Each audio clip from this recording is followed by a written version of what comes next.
Bienvenido, Marcos. Gracias, ¿Cómo estás? pues, a la orden.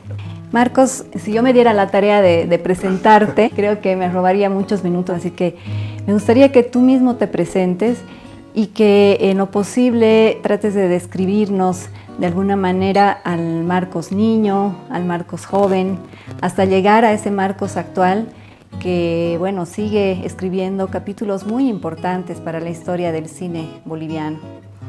Bueno, es difícil, ¿no?, hablar de uno mismo y ser ecuánime, digamos.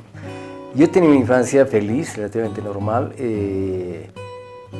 Sí era siempre retraído, tímido y retraído, que es una combinación muy especial, mala, digamos, ¿no? Yo tuve una cosa que cambió mi infancia. A mis 8 años tuve un accidente, me atropelló un auto y casi me muero. Y eso me ha ayudado a mí de tratar de hacer, en el buen sentido de la palabra, hacer siempre lo que me da la gana, ¿no? Ese libre albedrío, porque es mi vida y hay una sola vida. De joven, creo que como muchos jóvenes en nuestro país había necesidad de cambiar el Estado, o sea, que pensaba que éramos un país grande, con mucha riqueza, pero muy pobre y con gente con muchas desigualdades, y nos hemos embarcado a cambiar, ¿no es cierto?, a tratar de mejorar el país. Y también profundos procesos de decepción, ¿no? O sea, mi generación hemos visto cómo la dictadura, el fascismo era muy fuerte, pero también de este lado había mentira, había corrupción y había engaño, ¿no es cierto? Y finalmente no había un valor humano, ¿no? Entonces, cuando había un acto político, el artista tenía que hacer el diseño gratis, ¿no? El artista, el cantante tenía que ir a cantar gratis, todo el mundo trataba gratis, pero el dueño de la imprenta no hacía nada gratis, el dueño del amplificador no hacía nada gratis, ¿no es cierto? Y cuando te enteras que el dueño de la imprenta era hermano del jefe del partido, te das cuenta que está tomado. Pues, me he dado cuenta que de repente el arte en sí mismo valora, ¿no es cierto? No tiene por qué subordinarse a nada, es parte del ser humano. Y después he comprendido de que el arte, las historias, nos ayudan a vivir. O sea, el hombre necesita fundamentalmente agua, oxígeno, alimentos, pero también necesita historias, también necesita arte para poder ser mejor, para poder entender a vivir, ¿no? Entonces, eso es un camino largo que me está tomando toda la vida, digamos, que podría resumir cómo ha sido, ¿no es cierto? Actualmente soy muy descreído de la política y creo que el arte es una manera de poder reflexionar cosas que de repente la razón no puede, ¿no es cierto? Los años deberían darte sabiduría, hay un desencanto en general, ¿no es cierto? Entonces pero también hay una aceptación. Todos tenemos nuestra sombra, un lugar oscuro, un lugar denso, ¿no es cierto? Y yo creo que la vida se trata de poder equilibrar eso, nada más. Totalmente. Tú hablabas de un sentimiento continuo de decepción, refiriéndote sobre todo a lo que pasaba en nuestro país, pero también has tenido la oportunidad de irte a Cuba, por ejemplo, a estudiar, has salido al mundo. ¿Y cuál era tu visión en ese momento, cuando eras joven, al salir de tu tierra? Cuando fui a Cuba me di cuenta de lo que es el socialismo, ¿no es cierto? O sea, lo que es la burocracia, lo que es cuando las cosas son de nadie, la gente no tiene papel para que sus hijos dibujen y no puede conseguir, entonces tiene que sacar de la oficina. Yo haría lo mismo. ¿Cuáles crees que a lo largo de tu vida han sido esos momentos de inflexión, esos referentes aspiracionales, digamos, que te han invitado, te han seducido, te han motivado a que tú ingreses al mundo de las artes y del cine específicamente? Era difícil porque en nuestra juventud hemos una generación de gente donde no había posibilidades para estudiar arte. Es más, la sociedad, hasta ahora, la sociedad no ve bien a los artistas, ¿no?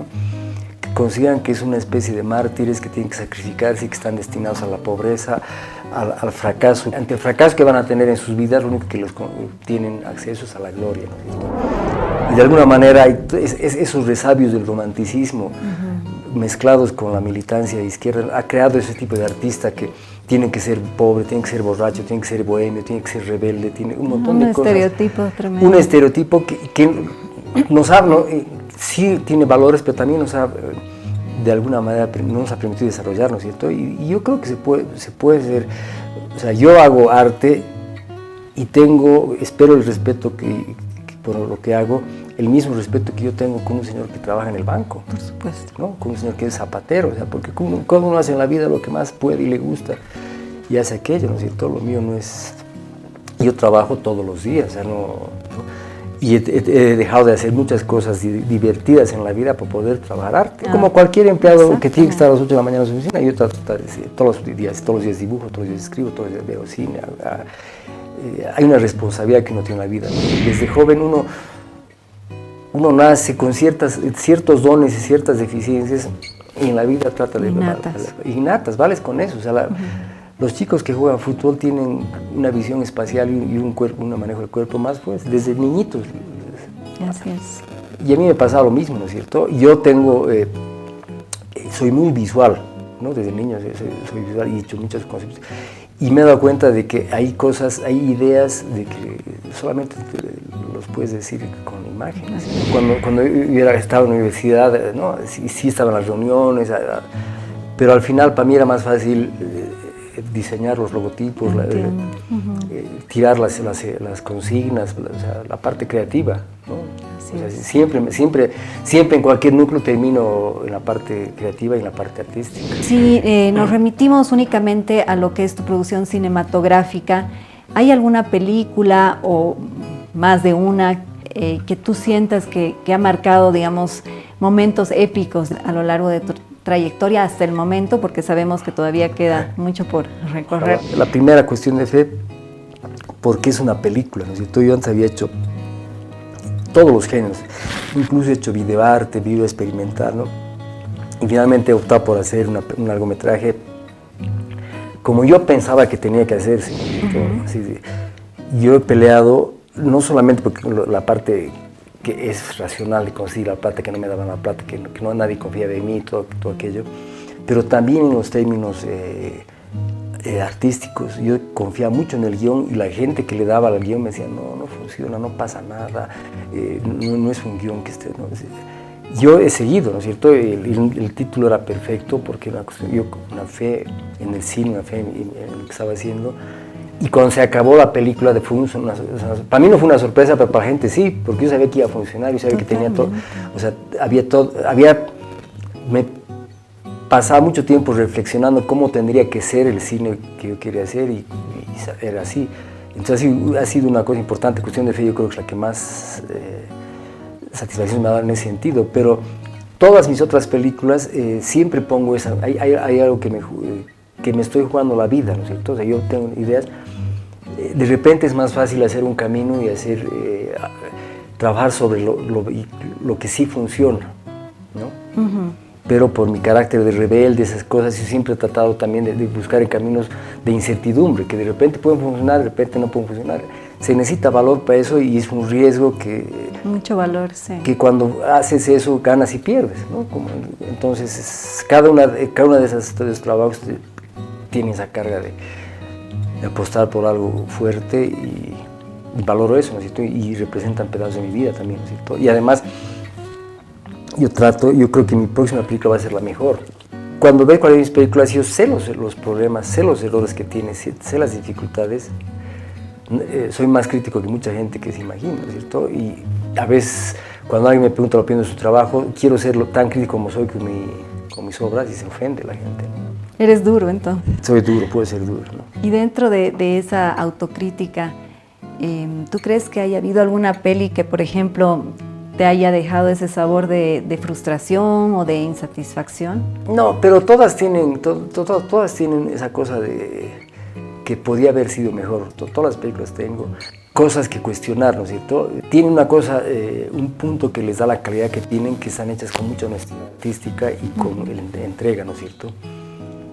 Que no todos tienen eso, pero como hay apuesta, hay cosas que no funcionan, ¿no? Entonces todas mis películas, yo veo eso, veo que cosas podrían ser mucho mejor, ¿no? Tal vez podría llamar también una cosa desprolija también, ¿no es cierto? Una cosa demasiado pasional que no hay tiempo para la perfección. Para ir puliendo y puliendo y seguir puliendo. Puede ser eso, ¿no? Entonces todas tienen eso, pero en todas también tengo muchas insatisfacciones, ¿cierto? Después yo estoy muy contento con la película y al año y medio empiezo a decir esto no está bien, había que haber hecho esto, había que hacer esto, ¿no? es muy difícil hacer una buena película, de verdad, porque son muchos elementos y mucho más difícil hacer en un país como el nuestro, donde hay pocos recursos y poca industria, ¿no? No, por supuesto, no, todo un reto realmente.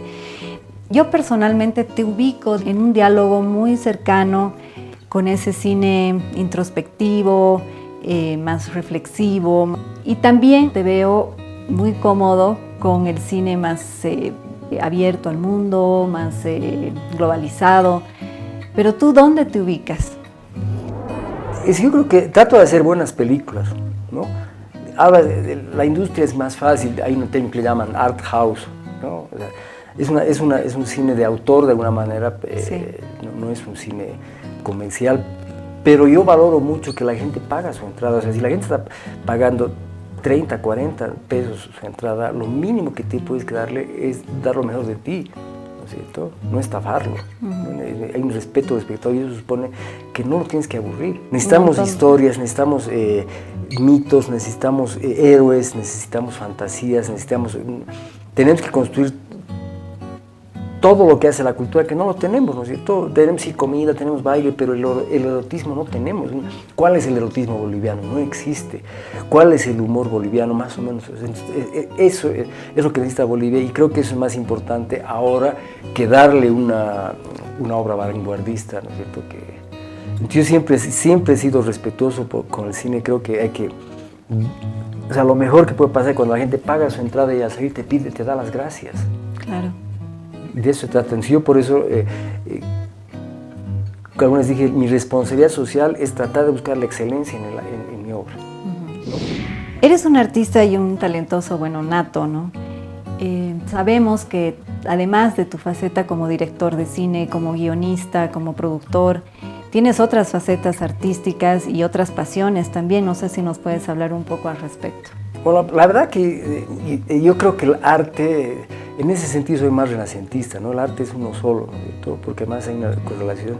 El cine es el que más me gusta porque tiene todas las artes. O sea, tienes pintura, tienes escultura, tienes música, tienes arquitectura, tienes representación, teatro, actuación, drama. O sea, es una... por eso me gusta el cine, pero también me gustan particularmente todas las artes separadas. Yo siempre he escuchado música, de joven yo he tenido, desde mis 15 años hasta mis 35 años he trabajado en radio hablando de música, y de música clásica, de rock, de jazz, de trova, de canción social, canción latinoamericana, música popular brasileña. Me gusta. Después ya cuando soy viejo he hecho teatro. Mi primer guión era una obra de teatro cuando estaba en colegio. He pintado 2 cuadros muy malos que los están agotados, pero he dibujado mucho. ¿No? Eres un gran dibujante también. ¿No? Valoro el dibujo, ¿no es cierto? Por encima de la pintura, valoro mucho el dibujo. Es la mejor manera de poder plasmar las ideas. Disfruto mucho, ¿no es cierto? Y es una manera de reflexionar. De joven también he intentado la literatura, ¿no? Pero tengo mucha dificultad con el lenguaje, ¿no es cierto? He tenido malos profesores de lenguaje en el colegio. No conozco tan bien el lenguaje como puedo conocer la imagen. ¿Eres amiguero, por ejemplo, o eres más solitario? ¿Disfrutas la vida familiar? Me gusta estar en casa, disfruto la vida familiar. De joven salía mucho más, esa cosa, ¿no? Valoro mucho la amistad, ¿no? Es más difícil, ¿no? Pero tengo buenos amigos, pocos buenos amigos. Es amigos que me veo muy pocas veces en la vida, ¿no? Pero cuando ves sabes que es importante. Es una cosa muy fuerte lo de la amistad. Hablando un poco de la familia, de tus hijos, está Julián, está Santiago, está Alejandro, que es un chico que nos ha deslumbrado a todos con su ópera prima. Yo quería preguntarte a ti, para Marcos Loaiza, ¿qué significa Utama? No, pues es como la culminación, ¿no es cierto? Porque nosotros hay algo que es importante, que excede lo personal, ¿no es cierto? Que es un trabajo de alguna manera. El arte, o la cultura también hay una acumulación social. Las cosas, el arte se construye y el cine también se construye. Y suerte, Utama, para mí es eso, ¿no es cierto? Demostrar que se puede, que estamos en el camino correcto, ¿no? Haciendo, y además con la libertad de que Alejandro hace lo que él quiere, ¿no es cierto? ¿No? Tú me decías, a mí no me gusta imponer a mis hijos nada. Curiosamente, tengo entendido que ellos han seguido tus pasos y les apasiona lo que a ti te apasiona. La pasión por el arte, ¿no es cierto? O sea, cuando tú haces una película, dejas pedazos, o sea, la piel de tu corazón está en esa película, entonces es muy fuerte y es muy intenso, y cuando vives eso es como una droga, la gente quiere eso de por vida, ¿no es cierto? Esa capacidad de ver nacer tus ideas, ahí verlas plasmadas, es intenso y pasional, ¿no? Y eso contagia bien. Una cosa que siempre ha habido un respeto por el cine, digamos, entonces siempre los llevaba a ver películas, alquilábamos películas, entonces y había como una curaduría de alguna manera, y de repente cuando eran jóvenes también les decía, tienes que ver estas películas. Claro, claro. Tienes que... Mi familia era igual, mi padre me daba algunos libros que tenía que leer, algunos no eran tan valiosos, pero otros sí también así muy valiosos para mí, pero nunca una cosa autoritaria, ¿no? Porque eso es... ¿Y alguna vez en tu familia o en conversaciones con tus hijos se imaginaron que se podía llegar, por ejemplo, a instancias de un premio Goya? No, pero lo que pasa es que fue una oportunidad. En nuestra productora al fin siempre hemos discutido porque nosotros hacemos muchos trabajos, o sea, ¿no? Hacemos spots, hacemos documentales y hacemos cosas también para que la empresa funcione, ¿no es cierto? Nosotros quisiéramos poder vivir solamente haciendo películas, ¿no? Entonces esas discusiones las hemos tenido muchos y ahora se están dando las cosas. Ojalá que podamos tratar de nuestra actividad principal sea hacer películas, ¿no? ¿Cómo es tu visión actual sobre la cinematografía en Bolivia en general? ¿Tú la ves que está en un proceso evolutivo de apogeo, digamos, la ves estancada, ves que tal vez ha retrocedido? ¿Cómo ves el tema del movimiento de cineastas en Bolivia? ¿Está unido, está fragmentado? ¿El apoyo, el fomento que viene de afuera, de arriba? ¿Cómo está la situación? Bueno, hay una cosa que lamentablemente el Estado no le importa para nada la cultura, ¿no? O sea, la visión que tiene la cultura es cómo me sirve a mí para poder perpetuarme o ascender al poder. Nada más. Entonces no nos dan cuenta que de repente el arte es parte de la sociedad. O sea, si quieres hacer algo como Estado, tienes que garantizar el bienestar de la sociedad, y eso incluye también el arte. No tiene esa visión, y eso es lamentable y se nota porque cada mes tenemos que luchar para darnos un presupuesto para que paguen Ibermedia, para que es una locura, ¿cierto? Porque el Estado, y cuando digo Estado es toda la entidad estatal. O sea, un juez te le dice que es artista y piensa que eres un inútil, ¿no? O sea, una alcaldía excede lo que son los partidos, lamentablemente. Esa es la primera cosa que es terrible, que por eso que los cineastas tienen que luchar, rascar, ¿no es cierto? Casi en todos los países del mundo, excepto la India y Estados Unidos, el Estado subvenciona de alguna manera el arte y su cultura. De una u otra manera ya depende de cada Estado. En muy pocos países del mundo, entre ellos Bolivia, estamos a la libre de suerte, ¿cierto? Lo otro es social, digamos, las sociedades de cineastas. Yo creo que ha mejorado mucho. Yo soy una generación intermedia, los que me precedieron eran artistas, eran cineastas, pero eran dueños de la verdad. Cada maestrillo tenía su maestro, tenía su gente, no podían compartir nada, no podían solidarizarse con nada, ¿no es cierto? Porque además eran otros tiempos, ¿no es cierto? Era más importante la lucha política que la propia película. Han cambiado. Y actualmente eso se ha mejorado, porque ahorita hay muchos vasos comunicantes entre diversos géneros y colaboran. Digamos, ahorita hay una película que están rodando donde dos directores están trabajando en otros puestos, ¿no es cierto?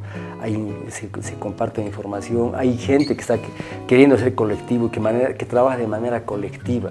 Claro. Y a nivel general, como industria, ¿la ves en crecimiento? No, porque ahorita lo que ha pasado ha sido ha habido el programa de intervenciones urbanas, el PIU, sí, que se ha hecho un solo año. Pero los resultados están ahí. O sea, imagínate si en Bolivia hubiera una cosa, un PIU continua, constante, claro. Seguramente Bolivia sería una potencia cultural, ¿no es cierto? Seguramente. ¿No? Entonces, pero lamentablemente eso no está más. Marcos, háblanos un poquito de tus proyectos a corto, mediano, largo plazo. Hacer más películas, ¿no? Básicamente. Tengo ahora un proyecto, se llama Los Abrazos, que estamos trabajando. Ha ganado un par de días de concursos para tener ese financiamiento. Es muy difícil aquí en Bolivia, pero está encaminado. Estamos con la ilusión de poder filmar este año, si no, principios del próximo año. Maravilla. Tenemos los proyectos de Lale también, que ya tiene su propia carrera, entonces que están mucho más sólidos tal vez. Avanzar en ellos, trabajar conjuntamente eso. Seguir dibujando, ¿no es cierto? A veces tratar de exponer, tratar de juntar y mostrar, eso es bueno. Claro. Y también voy a seguir haciendo teatro, ¿no es cierto? El hecho teatral es fantástico, ¿no? Te quiero plantear una situación hipotética. Imagínate que estás ya por producir tu última película, tu último largometraje, y tienes la posibilidad de crear un staff ideal, digamos. Mencionarnos algunas personas que te gustaría que estén en este staff ideal. Como mucha gente de nuestra generación, hubiera querido trabajar una película con la fotografía de Storaro, ¿no? Sé que el resultado seguramente sería pobre porque pelearíamos mucho, pero quisiera hacer. Ahora que lo dices, por ejemplo, me gustaría poder tener, digamos, con música Islet, ¿no? Que es un músico que ha teorizado mucho, ¿no? Sobre cómo debe ser la música en el cine, que me ha alimentado mucho. Me hace tenerlo ahí, ¿no es cierto? Increíble. Después, no sé, tener, digamos, estoy jugando con la imaginación, tener a Humphrey Bogart con Winona Ryder en una película, sería bonito. ¿Tú harías el guión, por ejemplo? Sí, me gusta, a mí me gusta escribir el guión, ¿no es cierto? Además es lo que más he estudiado, porque el dibujo es algo que está en la mano, ¿no? Dirigir está en los ojos, o sea, en cambio el guión, y como yo tengo dificultades para escribir, es lo que más he aprendido, lo que más he teorizado, lo que más puedo racionalizar, entonces sí, me gustaría escribir el guión. Genial. 3 consejos, tú que eres formador de nuevas generaciones, 3 consejos prácticos que crees que podrían hacer la diferencia en un proceso de creación, de producción cinematográfica para los chicos que están encaminándose en esto del cine, de la dirección. Una cosa es la perseverancia, ¿no? Hacer cualquier oficio, cualquier cosa en la vida. Cuando tienes 20 años, tú tienes la capacidad de hacer lo que quieras en la vida. Porque es lícito decir, yo a mis 20 años yo quiero tener mucho dinero, y tienes toda una vida para ahorrar y para conseguir mucho dinero. Pero también puedes querer ser un genio de la pintura, o ser un gran pintor, o ser un gran cineasta, pero necesitas tiempo, no es que quiero ser y mañana lo voy a hacer. Un proceso largo, claro. Es un proceso largo, es una perseverancia. Si no tienes perseverancia es muy difícil, ¿no? Porque además el segundo consejo es creer y confiar en ser fiel a sí mismo. Es fácil decirlo, pero ya es difícil ponerlo en práctica por las tentaciones, ¿no es cierto? Además, cuando te desvías, tú mismo estás eligiendo la mediocridad. Y es el camino de mucha gente que trabaja en la cultura, ¿no es cierto? Y el tercer consejo que doy, que es importante, es cuando te tomas muy en serio a ti mismo, te vuelves pomposo, o sea, y es lo que más ha jodido el arte en Bolivia. Los artistas que toman demasiado en serio a sí mismos, entonces ellos se han puesto ahí y no han permitido a nadie, ¿no es cierto? Y eso es lo más terrible, porque te empieza a tomar en serio a ti mismo y te empieza a ser autorreferencial, empieza a copiarte a ti mismo, empiezas a perder la humildad de aprender, o sea, totalmente. Es otro camino de terminar la mediocridad también, ¿no es cierto? Y eso es muy, muy fácil, porque te dicen, mira, eres un capo. Si te tomas muy en serio a ti mismo, ya estás caminando en el mundo de capo y no haces nada más. Para mejorar, porque ya lo lograste todo. Claro, ya estás. Y ahí yo digo, cuando hago una película así genial, lo que me queda es morirme. Claro, es lo siguiente. Entonces ahora que yo hago mis películas que tienen un montón de problemas, errores, dificultades, todo. Pero la próxima voy a mejorar. Es como la utopía, ¿no es cierto? O sea, totalmente. Tengo una cosa para luchar que me va a dar toda mi vida y espero poder vivir mucho para hacer eso, ¿no?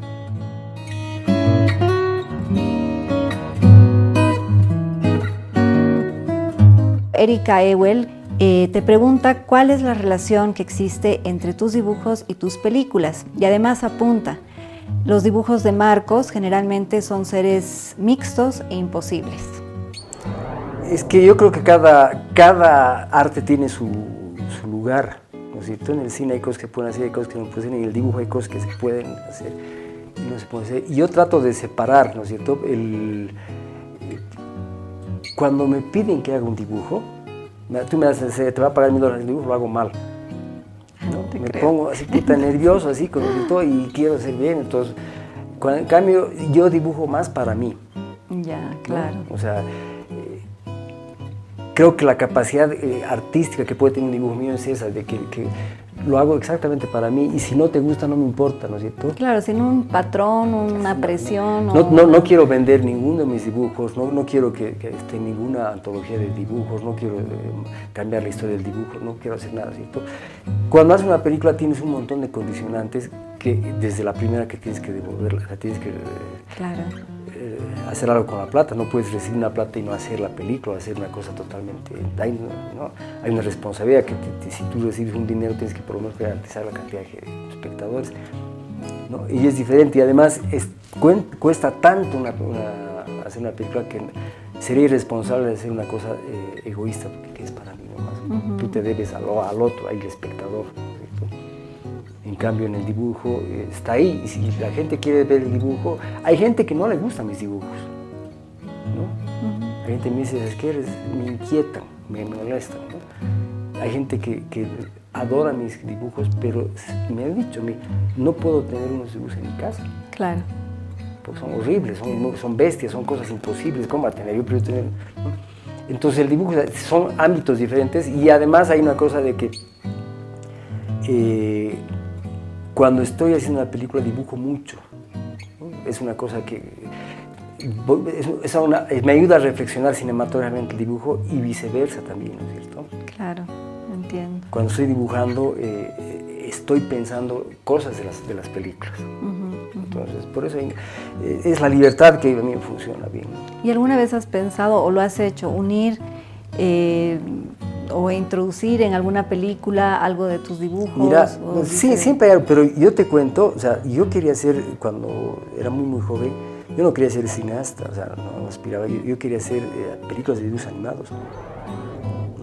Y fui a la Cinemateca a pedir, y empecé a hacer dibujos animados, esa era mi ambición. Pero cuesta mucho, o sea, es muy difícil. Yo quiero, antes de hacer un par de películas de dibujos animados, quisiera hacer, es muy caro, ¿no? Como cuesta mucho, pero yo quisiera hacer, ¿no?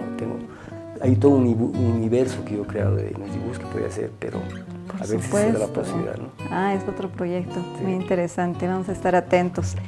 Después, Juan Carlos de La Paz pregunta, ¿en qué medida tu vida personal ha influido en cada una de tus obras o en algunas? Están, ¿no? Lo que pasa es que yo tengo, o sea, tengo mucho pudor. Entonces, tú ves todas mis películas y no hay nada que diga aquí, ¿no? A diferencia de Woody Allen, digamos. Hay artistas que no tienen pudor y ponen todo. Yo tengo mucho pudor, pero mi vida está ahí. O sea, son confesiones escondidas, no sé cómo llamarlo, pero no, porque es parte de... Entre líneas, ajá. Yo tengo que mostrar lo que me afecta a mí, lo que soy, lo que sé, ¿no es cierto? Entonces, todo lo que... De repente hay cosas que están, todas mis inquietudes, todos repartidos en mis personajes, en mis cosas, en mis obras, están ahí todas, ¿no es cierto? No es que estén divorciadas, ¿no es cierto? Pero... no de una manera explícita. No, más bien escondida, ¿no? Súper disimulada. Disimulada, escondida, tapada, ¿no? Perfecto. Claudia Prudencio también quiere conocer cómo es tu proceso creativo personal. El proceso creativo yo creo que es un proceso de la cabeza, ¿no? O sea, hay una cosa que... Lo primero que yo apuesto en la libertad, o sea, la libertad creativa, ¿no? Y eso supone que tienes que romper, para poder crear tienes que romper todas las leyes físicas, las leyes morales, las leyes religiosas. Eso de repente no significa que tu obra esté eso, pero para crear tienes que haber libertad. Yo tengo siempre una agenda, ¿no? Que voy anotando, dibujando cosas de lo que está pasando, entonces ideas no me van a faltar. Y después tienes que sentarte, es la otra parte, sentarte a ordenar, a ir. A procesar toda esa información. Lo mejor que he escuchado yo, un maestro me dijo alguna vez, el proceso creativo tiene dos fases, es como el mar, ¿no? El mar, el primer paso, el agua se adentra en el mar, ¿no? tiene un nombre, ¿no es cierto? Y la primera parte es esa, tú tiras todas las ideas, no importa que sean absurdas, no importa que sean repetidas, no importa nada, tiras las ideas, que no tengan lógica, que no tengan conexión. Después que tienes esa cantidad de ideas, ¿no? Viene la segunda parte, es donde el agua vuelve a la tierra. Ya con menos, pero como ya tienes las ideas, ya te puedes decir, esta idea es estúpida, esta idea es contra la física, esta idea es contra mis creencias religiosas, esta idea es contra mis creencias morales. Y vas desechando, digamos. Y esta idea vas armando, entonces ese proceso de ir y venir, de soltar, de no tener miedo a que las ideas sean... Generalmente la primera idea que tienes es muy mala, parece genial, pero es generalmente muy mala y posiblemente un lugar muy común, ¿no? Y de repente, la idea más tonta de repente es la más sencilla. Y buscar esa, de repente la idea más sencilla es la más poderosa, ¿no? Pero eso significa no desechar nada. Ha cambiado un poco ahora la manera de hacer cine, pero yo creo que hay una idea matriz, una cosa que significa, ¿no es cierto? Que puede ser un personaje, puede ser una estructura dramática, puede ser una situación, puede ser una adaptación, pero hay una idea así, ¿no? Tener esa idea. Después tener esa idea es mucho más fácil todo porque ya tienes que, es ya como un trabajo de rompecabezas, vas armando y vas pensando, Yo cuando escribo un guión estoy por lo menos un año en mi cabeza dando vueltas, hago anotes, hago fichas, pero estoy un año pensando, ¿no? Y llega un momento en que cuando ya he pensado mucho abstractamente, empiezo a pensar diariamente una cosa, o sea, es decir, cómo va a vivir esa persona, cómo va a ser su salud, cómo va a reaccionar ante, ¿no? Así cosas, y vas pensando. Es como si tuvieras invitado a un extraño durante 6 meses en tu casa. Lo ves, a los 6 meses lo conoces un poco más que al principio, ¿no? Por eso tal vez mis personajes son gente buena, gente común, ¿no? Simple, a mí me costaría mucho hacer la vida de Hitler, por ejemplo, porque tener en mi casa a Hitler 6 meses, después de que has juntado un montón de fichas, escribir yo trato de escribir, quisiera escribir un guión en una semana, yo no puedo, pero escribo en 3, 4 semanas, escribir algo, ¿no? Que es como atrapar el fuego, porque tienes que tener un estado de ánimo, ya has pensado un año, pero escribir, y después de esos 3 meses tienes ya otro año tal vez para corregir. O sea que es bastante largo. Es un camino largo, vas mejorando, escribiendo, ¿cierto? Yo trato de llegar al set con un guión totalmente a prueba de fuego. Y en Bolivia pasa que generalmente los directores tienen que hacer de muchas otras cosas y los guionistas también al mismo tiempo, o sea, son multifacéticos. ¿Qué tanto afecta al proceso netamente creativo todos estos actores? Les quita, o sea, Lorgio Vaca alguna vez dijo una cosa muy interesante, dice, en Bolivia la situación del artista es como un cura, pero que tiene que dar la misa y subir al campanero a llamar la misa. Entonces no se puede hacer las dos cosas bien, ¿no es cierto? Afecta la calidad de todos nuestros trabajos, no quisiera debería tener. Yo por eso trato de tener como etapas. Cuando estoy escribiendo el guión me olvido de solamente dirigir. Eso, claro. Después el guión, cuando ya tengo el guión, después me pongo en la camisa de productor o de dibujante para poder justamente tratar de no afectar, ¿no es cierto? No es fácil, pero intento.